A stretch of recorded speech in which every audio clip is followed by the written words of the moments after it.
Okay, let's just cut to the chase. Is all this AI talk just hype, or can you actually make money with it? I mean, it's the question on everyone's mind.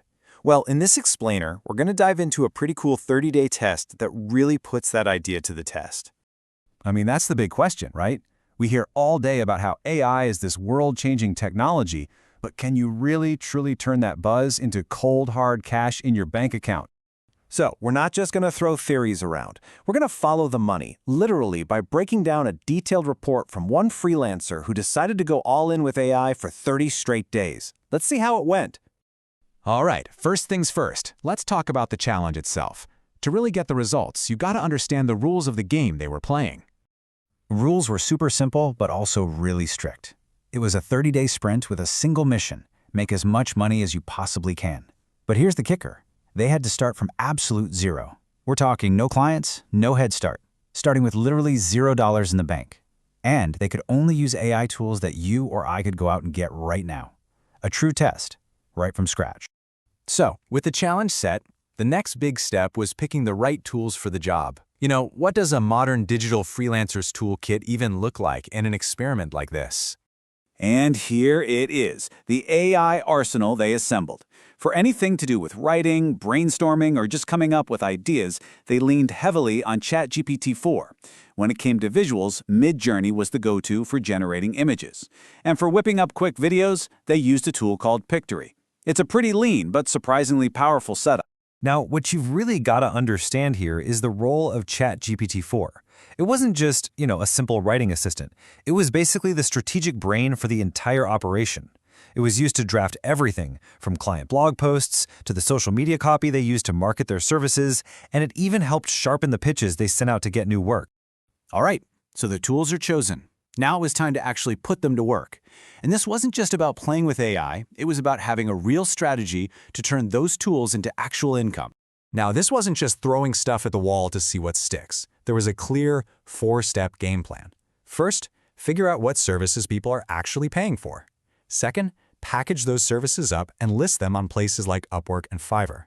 Third, obviously, use the AI tools to do the work. And fourth, and this is so important, constantly tweak and refine the prompts and the service offerings based on what was actually getting results.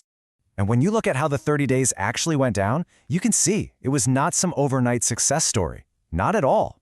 Week 1 was a total grind. Lots of trial and error, and honestly, pretty low earnings. But then, week 2 brought the breakthrough. They landed that first recurring client. That momentum just built into week 3, which became all about scaling and juggling multiple projects. And week 4, that was just a final, all-out push to make as much as possible before the clock ran out. And to give you a real taste of what that grind felt like, check out this quote from the report. It just captures the reality of it perfectly. AI is not a magic button you just press and get perfect results. It really highlights that you need a human touch. You have to really understand what clients are looking for. Okay, so after all of that work, all the learning, all the grinding, we're finally here. This is the part everyone's been waiting for, the moment of truth. So, after a full month of this intense AI experiment, what was the bottom line? Did it actually pay off? $1,857. Now think about that.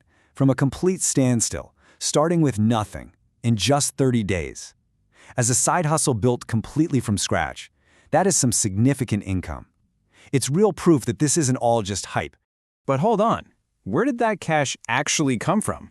This chart is pretty fascinating.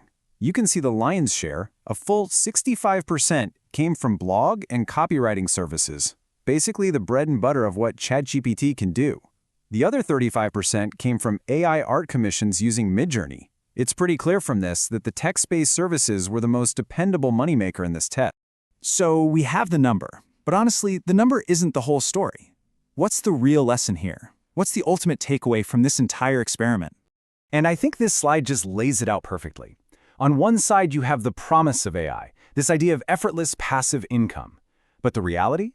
It's an active tool, and it requires real skill to use. The promise is that AI is going to replace human work, but the reality is that it accelerates human work. You are still the one in the driver's seat. And that brings us to the really crucial learnings from all this. First, prompt engineering. Knowing how to talk to the AI to get what you want is an absolutely critical skill. Second, you can't just copy and paste the results. Human oversight and quality control are essential. Third, with AI in the mix, clear communication with your clients is actually more important than ever. And finally, the big one. AI is a powerful copilot, for sure, but it is not an autopilot. So when you boil it all down, this 30-day experiment proves something really important. AI is an incredibly powerful tool, but it's not a magic wand. The potential to make money is clearly there, but it still takes human strategy, human skill, and human effort, which really just leaves us with one final question to think about: how will you use it?